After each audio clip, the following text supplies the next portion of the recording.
Hey, what's up, guys? Welcome back to Guys Magic. This is Hunter, Riley, and Shane. Say what up, guys? Oh, what's up, nerds? We are back with another day of spoiler seasons for Tarkir Dragonstorm. It is March 25th, 2025. We got some spicy spoilers. So, as a reminder, we only talk about the rares and mythics of the day. If you guys wanted to check out the commons and uncommons, check the link in the description below for our Instagram because we post every single spoiler on those.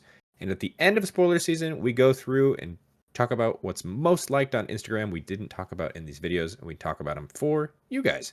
So you guys are in control of what we talk about on the last day. But we are talking about the new spoilers that are rare and mythics from today. So let's go ahead and get started with this first one. It is Lasyd Prowler. It's 2 and 2 green for a 5/5 creature snake ranger. It says when this creature enters, you may mill cards equal to the number of lands you control. It also has a renew of 1 and a green. Exile this card from your graveyard. Put X +1/+1 counters on target creature, where X is the number of land cards in your graveyard. Activate only as a sorcery. This is a really cool kind of reanimator strategy card, I'd say. Yeah. Fill your graveyard. That's actually, yeah, really easy way to fill your graveyard. That's true, actually. Mm-hmm. You I kind of like this card a lot. Big mill. It in a way kind of punishes you though if you're like ramping through non-land means. So like if I have like a Llanowar Elf or something there. That's true. That's true. Which is why I think you would. I mean, either way, like I feel like this is just pretty solid ETB. I mean, it has what is this Soul Tie as the background for this card here, so you do have other ways to kind of take advantage of maybe bouncing this with blue, so you can redo it again and again. I like it. I feel like I'd I put love this in your a dredge idea. deck. Yeah, I'm more so with Shane. I love how your idea with most of these cards with ETBs is just like bounce it, bounce it, bounce it. Hey, it works that way. But I know what you're saying. I love these. So all these cards that have renew, I feel like are pretty powerful because it gives you advantage of when this card eventually dies. It's just extra value. I'm here for it. That renew is super cheap too. Oh yeah, 2 mana. Fill your graveyard with all your fetches that you've used or whatever else you have. I'm here for it. Lasyd Prowler seems pretty cool. Yep, I like it. Moving on, we've got Thunder of Unity. It is the saga for the Mardu tribe. It's red, white, black for an enchantment saga. Its first lore counter says you draw 2 cards and lose 2 life. Its second and third lore counter do the same thing. It says whenever a creature you control enters this turn, each opponent loses 1 life and you gain 1 life. That's okay. That's okay. Seems fine. That's 2 turns of an impact trigger that gains you life. Yeah, only 2 turns though. That's what I'm saying. It feels okay. So I attack with a creature with like mobilize 2 and drain you for 2, and then maybe also deal combat damage. Yeah. Oh yeah. No. But I mean, you can also play the cards like you mentioned, like impact and impact drummers, and stays forever. Yeah. But like you said, gains you 2 life and draws you. Yeah. I like those cards that stay forever, rather than this kind of evaporating. It's good for what it is. Seems kind of a bulk rarish card to me, but it's okay. Ooh, I disagree with that one. I like this card. I don't know if it's a bulk rare, but yeah, I definitely do. Well, maybe we differ for there. It seems like a Riley card, though. Yeah. I mean, it's Mardu. Of course it is. Let's go ahead and move on to the next card. This is Sage of the Skies. 2 and a white for a 2/3 creature human monk. When you cast this spell, if you've cast another spell this turn, copy this spell. It's got flying and lifelink. That's super easy to do. Yeah. For 3 mana, get 2 of these cards. It's like a kicker. Kind of, but you don't pay anything. I mean, you're paying your other spell first. Yeah. So just a 1 mana card. Play this for 3 mana, get 2/3 flying lifelinkers. Easy. Not too I bad. think this card is pretty powerful. Like in constructed or it's probably I think it'll be played in constructed for sure. I mean, 2/3 flyers. Yeah. With upside with lifelink, I'm here for it. I Yeah, like it but a lot. coming in on turn 4, is this good enough? I think so, especially with lifelink. I guess it could turn the corner against any kind of aggro deck. You can make it a turn Mhm. 4. I think I agree with you, Shane. I think you could definitely turn a corner with those aggro decks because I feel like every time you're playing mono red and you are playing any kind of life gain, those decks just quit. Yeah. Yeah, so That's true. I'm here for that. But yeah, let's move on. We've got quite the new instant. This is Jeskai Revelation. It is 4 blue, red, white for a total of 7 mana, so it is kind of hefty. But it's an instant that says return target spell or permanent to its owner's hand. Jeskai Revelation deals 4 damage to any target. You create 2 1/1 white monk creature tokens with prowess. You draw 2 cards, and you gain 4 life. It's just too much on this card. Super expensive. It does way too much. Super expensive, but we've seen kind of that other card that said you could harmonize for cheaper yesterday. That, I mean, granted it's a different color combo, but you can make this cheaper somehow. You're gonna play 4 color harmonize Yeah. with 7 cost instants. It'll be a 3 cost instant because you'll be tapping down a creature. I don't know about this. I don't think so. This just is a feels like powerful card, though. It just feels like a weird hodgepodge of like a bunch of different single cards that could have been single cards on their own, and then they just put it into one card. It was very weird. It's crazy.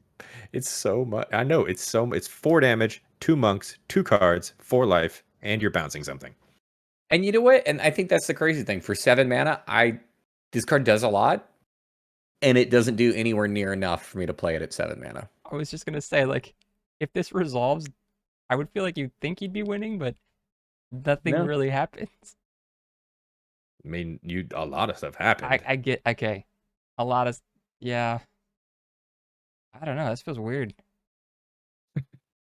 It seems like a lot, though. I mean, obviously, it's a lot, but I mean, it's a lot of good stuff. Yeah, because you're It is a- bouncing damage. Like, yeah, that's I mean, a lot. it's also a pseudo counter too, right? If you're holding back Let's- 7 mana. Let's be real. Um, You are never passing with like 7 mana, and your opponents are like, "Oh man, I hope they don't have a cyclonic Jeskai Revelation because that'll really ruin my day." Hey, you never know. It'll be one of those fringe decks you see that are just trying out a card, and you'll hit this one time, and you'll just be like, I can't believe they played that card. Yeah, This reminds is me. weird. This reminds me of like Magnum Opus from Strixhaven, where it's like a super expensive, like high impact, but that one also had a cool ability where you could just like pitch it early on that I think made it playable. If this had something like that, maybe this card could see play. I'm not sold. Yeah, I feel crazy All that I'm right. not thinking I don't like it. Let's move on to the final rare before we get into the cards from the Commander Precon from today. This is the main set edition of Felothar. This is Felothar, Dawn of the Abzan. It's white, black, and green for a 3/3 legendary creature human warrior. It's got trample, and whenever it enters or attacks, you may sacrifice a non-land permanent. When you do, you put a +1/+1 counter on each creature you control. Whoa. I feel like this card kind of screams Riley. No shit. Dude, that I was Aristocrats yeah. go wide. That's crazy. I thought this was just gonna give itself a counter. And then you said each, and I was like, holy shit. Yeah, Powerful. I do like this a lot. The non-land permanent part is really cool too, and that you can just sacrifice tokens, Yep. which just feeds further into the aristocrat strategy. This is a powerhouse of a card. My only concern really with this being is that it does have to swing. Well, I guess it does have to just enter. Never mind. ETB You know what? or attack. Yeah, okay. Never mind. I lied. I'm sold. Damn, this card's nuts. And if you do Yeah, attack, it's this got is, trample. You can make it big. This is one of those cards that are like the perfect. If Steven was here, he would probably agree. The sweet spot of just 3 of those colors. Yep. That's it. Just a 3-mana commander that does a whole bunch for you. Yeah, it's a good card. Yeah, I can't wait to talk about this when we do our commander grades because I like this card a lot too. So, but let's go into the final precon that was announced today. and kind of spoiled was Temur Roar. So we got 8 brand new cards from that deck. Let's go through them now. This first one is called Deceptive Frostkite. Just 2 blue mana for a 1/1 creature dragon. It's got flying. It says you may have this creature enter as a copy of a creature you control with power 4 or greater, except it's a dragon in addition to its other types, and it has flying. Ooh, It's cute. it is cute. It is cute. It's like a cheap clone. Still a Well, 1/1, pseudo clone. right? I mean, copy. Yeah, I mean, they could have a it's powerful ETB. Yeah. I mean, powerful it is a things, yeah, it's a clone. It does have like the potential downside there in that like you can't just clone anything. Mm-hmm. It's true. I feel like Yeah. the 4 or greater, though, most big things have pretty cool abilities. I do like that. Yeah. I mean, you're keeping this in your hand, so this is obviously you have to play up more mana to get later for the 2 mana thing, which is Mhm. interesting. Or you can cast it as a 1/1 flyer, I guess. It doesn't have to. You may, so it can be just a 1/1 flyer. Yes. Play your So. 2 mana 1/1. There you go. I It's a feel like flyer. that is a very bad floor. This precon is very dragon heavy, which is interesting. That's good. So, We like yeah. dragons. We like dragons. Let's move on to another dragon. This is Parapet Thrasher. It's 2 and 2 red for a 4/3 creature dragon. It's got flying. It says whenever 1 or more dragons you control deal combat damage to an opponent, choose one that hasn't been chosen this turn. You can destroy target artifact that opponent controls, or this creature deals 4 damage to each other opponent, or exile the top card of your library. You may play it this turn. And that's a lot of flexibility.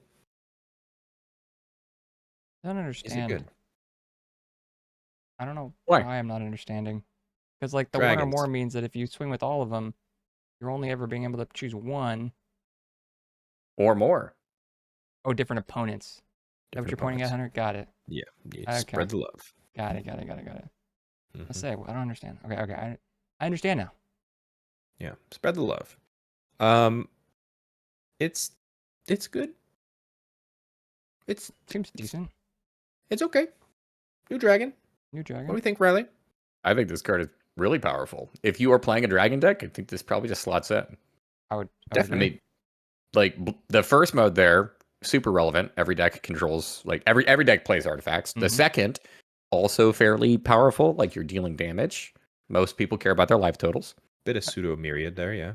Yeah, I mean, if you do get like myriad, like a dragon with myriad out there, then you have this. Mm-hmm. like double strike. You're thrashing. You're thrashing. You're parapet thrashing. Yeah, it's a cool card. Cool dragon. Dragons are cool. Dragons are cool. Let's move on to another one, shall we? Yeah. This is Hammerhead Tyrant. It's 4 and 2 blue for a 6/6 creature dragon. It's got flying and says whenever you cast a spell, return up to 1 target non-land permanent and opponent controls mana value less than or equal to that spell's mana value to its owner's hand. It's kind of like a Hullbreaker horror. It is Kind so of. much less So much powerful. not. Yeah, so much not.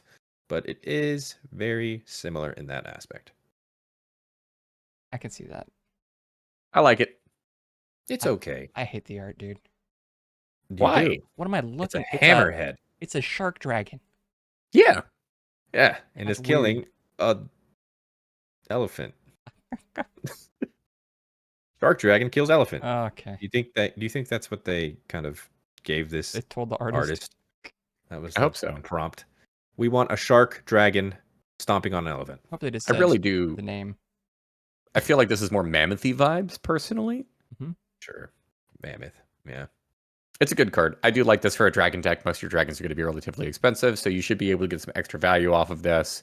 I also like how it's a cast and not like an ETB, so that's kind of cool too. But yes, this is no Hullbreaker horror, so Yeah. But like you said, Let's for move dragon on. seems good. Oh. Yeah, it for dragon decks, yes. Yep. Just play this over Hullbreaker, I guess, because it's a dragon. Yeah. Speaking of dragons, we got another one. Thundermane Dragon. 3 and a red for a 4/4 creature dragon. It's got flying. It says you may look at the top card of your library anytime, And it also says you may cast creature spells with power 4 or greater from the top of your library. If you cast a creature spell this way, it gains haste until end of turn. I like that. Yeah, that's a good card. I want my dragons to have haste. Yep. Yeah. Straight off the top of the library, card advantage. That's a powerful dragon. That's a powerful dragon. This is one you want to keep alive for sure. Oh yeah. Yeah, this is this card's nuts. All of the dragons that we talked about so far, I feel like I want to keep them alive. That's true. I mean, true. Well, what You about do the wanna little kinda 1/1? keep your cards alive. Hey, that 1/1 could Now be this something one. else. It's true. It could be It's not. really big. It's now this one. There you go. It's another Thundermane. Now they have haste. It's double haste. That's twice as Haste, fast. haste, and you They- get to look at top card twice. Yeah. That's whenever they come out of the library and just immediately have hit somebody. You just throw your cards. All right, let's move on. This is a new sorcery called Become the Avalanche. 4 and 2 green. It says draw a card for each creature you control with power 4 or greater. Then creatures you control get +X until end of turn, where X is the number of cards in your hand. Yo. Dude, I don't even care about dragons. This is going to go in my green deck. It's a cool card for sure. Yeah. It allows you to draw, and then you get that bonus, which is awesome. This is sick. I feel like this is so weird of a card. It's polarizing. Mhm. So, like, draw a card for each creature you control with power 4 or greater. Generally speaking, whenever you're looking at, like, draw a card for each one of my creatures, you don't want it to have a stipulation that's like, I only care about the big things. Because you're probably not going to have a whole lot of big things. Well, in green, you do. Well, let's think about this. Like, for 6 mana, how many cards do you think that this is reliably drawing you? Depends on what deck Hopefully we're playing. 3. Based on what we just saw, we only saw 3 out of 4. That was power 4 or greater. I would say this. I think you have to draw at least 3 to 4 for this to be relevant for me. Yeah. That's what I would All say. right. Minimum 3. Because then that adds And your then- hand. Let's say you go from like 4 to 7. 7, and then everything Everything is +7. But yeah, 7. that seems pretty good. So, here's my follow-up question then. With that being said, is this card just win more? I don't think This you card win just with might just 3 be cards win. on the field, but this could definitely You- push it. Could push you to the win. I mean, it definitely can, but my thought on this is like, if I have 1 power 4 or greater creature, this is probably staying in my hand. If I have 2 of those creatures, this is also still probably staying in my hand. I think for me, 3 is kind of that magic number as well. So like, if I already have 3 big dragons, am I already like, I would consider myself to be in a pretty good place. I would say minus, like I was going to compare it to, it sits in my hand as long as Craterhoof does. Granted, that gives you trample, but it's the same thing in my mind where I'm going to play this when I want to win. Or when I'm going Craterhoof to at the win. same time, though, I feel like it's not that polarizing card where it does care about you having a massive number of small things. I feel like it's much easier to have like, I don't know, 10 1/1s rather than it is to have 4 or 5 4/4s. Hey, you're trying to become the Avalanche, okay?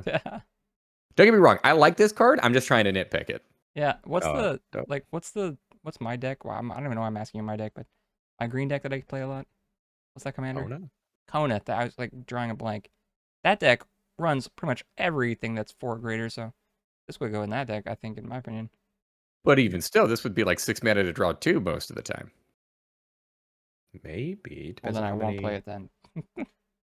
Yeah. I like it. This could go in dinosaurs.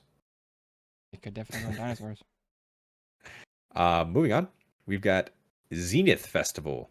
X and 2 red for a sorcery that says exile the top X cards of your library. You may play them until the end of your next turn. And it's got a harmonize for X and 2 red as well.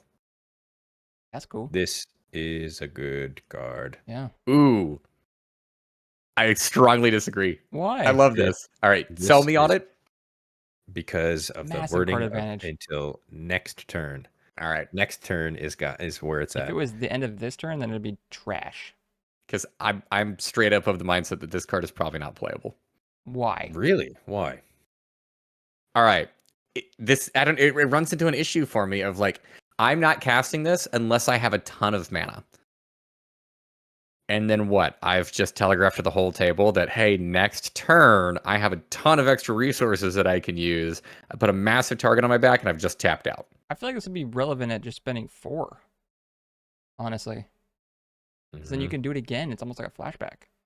Or more, potentially. But, like, I would do this for 4, right? 2x and 2 red, and you have access to 2 more cards on your next turn. Granted, they could see them. I know you did telegraph that a little bit, but maybe not even in a dragon deck. This kind of feels weird in a dragon deck, but, like, I'm playing this in Prosper. I'll say your favorite deck, Prosper, would love this. I mean, okay, yes. Prosper, yes, absolutely. It 100% works there. My thought more on this is, like, this is one of those cards that, like, I probably would want to find a way to discard this earlier on, so I could just use the Harmonize. You could do that too, for sure, huh? Yeah. And it also says play, which means you can hit lands. True. Fantastic. Dude. This card's good. Put it in Faldorn. Yeah, anything that cares about casting things from exile. Yeah. This seems pretty good in. Yeah. I'm here for it. Dragon seems weird, though. I will agree with that. That kind of seems interesting. And I love the fact that the Harmonize cost, whatever's on the field, it makes card advantage for 2 red. Yeah, weird. But yeah, let's move on. We got one more dragon to talk about. This is Broodcaller Scourge. It's 5 and 2 green for a 5/7 creature dragon. It's got flying and says whenever one or more dragons you control deal combat damage to a player, you may put a permanent card with mana value less than or equal to that damage from your hand onto the battlefield. I mean, I just talked about Kona, but that is not anywhere near. Your dragons bring out more dragons. I guess that's true. 6, like. For 7 mana, though, it's a lot. It is a lot. I don't know how to feel about this, Riley. Tell me how to feel. Well, this is 7 mana, yes, but it doesn't have to do the damage. True. So your other dragons can trigger this. That's very true, actually. Pretty good. Like, worst case scenario, you drop this, you swing with the dragon, and you drop a land. Okay. Yeah. Best case scenario, you drop this, you swing with 3 dragons, and you drop 3 big dragons. Or you can just drop all your mana rocks. It's just permanents. You just drop any permanent you want. Just bang. Most dragons, I would also say, are, like, is their power equal to their CMC? Like, what if you only had 1 dragon on the field? It's probably, you hit for like 6. You play another dragon for 6. Yeah. This guy, I think, is a little bit of an oddity, being a 7 mana 5/7. I feel like the power there is intentionally lowered on this. Yeah. I think it's pretty cool, though. Yeah, no, I like it, though. The design space for this set is just, I like it. Yep. And the final card from the Temur Precon is the final will. This is Will of the Temur. It's 5 and a blue. For a sorcery that says choose one. If you control a commander as you cast a spell, you may choose both instead. It says create a token that's a copy of target permanent, except it's a 4/4 dragon creature with flying in addition to his other types. Or target player draws cards equal to the greatest mana of value among permanents you control. I mean, that's a heavy. It's a heavy cost. Priced, but yeah, those are both pretty cool abilities. We've liked all of the wills so far from all the precons. Do we feel the same about this one, Riley? Okay. We just talked about a card not too long ago that was a 6 mana draw spell. This one is also a 6 mana draw spell that if you only have one big thing, draws you plenty of cards. I agree. But it also doesn't help you kill somebody. That's true. Well, it gives you a dragon. Air quotes, potentially kill somebody. Gives you a dragon. It does. Well, it just gives you a copy of probably the best permanent on the field. Yeah. That's pretty cool. And I mean, so long as somebody has a creature, this is drawing you at least 4 cards. Yeah. I'm sorry. Mana value. I thought it was power for a moment. So never mind. Disregard what I just said. Mana value. This is equal to the permanents you control. So you'd have to have something with a large mana value. But that top part, that's taking a copy of anything on the field. It's true. That's pretty good. Yeah, take care. Yeah, I would say it's pretty good. I think this is a good one. Actually, you know what? What? 6 mana? I just convinced myself this card is amazing. Okay. Yep. I like it. It's because I'm gonna you create. just thought that you're gonna create some of my stuff because I have No. the cards. Oh. Nope. Nope. I'm gonna create a copy of the best card in Magic, a mountain, and it's gonna be a 4/4 dragon mountain with flying. The best Done. card in the game. Here we go. You heard it here first. Yeah, But it's that- 6 mana, Hunter, but it's still. I think it's okay. Yeah, but that is gonna do it for us today. If you guys liked that video, hit the like button. Subscribe to the channel if you haven't done so already, so you're staying up to date with all the other content that we are putting out, because spoiler season, even though we're done with the precons, it's not over. We're still here. Check the link in the description as well. Remember, Instagram, all of the spoilers are there, as well as all of the other social media links. Before we wrap things up, let's go around the table, talk about our favorite card that we talked about today. We will start with you, Riley. Riley, do you have a favorite card? I do. I'm gonna go with Broodcaller Scourge for this one. About 90% of this, to be completely honest, is just like that is the coolest looking dragon. That artwork is. The artwork is amazing. The dragon looks incredibly intimidating. This thing has 4 wings. Mm-hmm. I think I'm going to go with Felothar, Dawn of the Abzan. It's a really cool card. It's gonna be a fun commander. Mm-hmm. I think I like the little dragon copier, Deceptive Frostkite. Oh, cute. Little 1/1 flyer. Yeah, it's cute. It's cute. Comment down below. What was your guys' favorite card that we talked about today? Always interested to hear your guys' opinions. And on the screen right now, those are all of our Patreon subscribers. Thank you guys so much for your added support. It really does mean the world to us. If you guys wanted to check out what they're seeing, which is not here on YouTube, please click the link in the description as well and consider subscribing. And a very special shout out to our Gains Indestructible tier, starting with Daryl Tripp, Demarion Turner, Doc Jerome, Jimmy Ward, Kevo, Larry Killian, Robert Myatt, Thrifty PSGR, Tim K. and Ryder Cole. You guys are awesome. Appreciate every single one of you. And until the next video, I hope you guys have a great rest of your day. Peace. Later. Bye bye.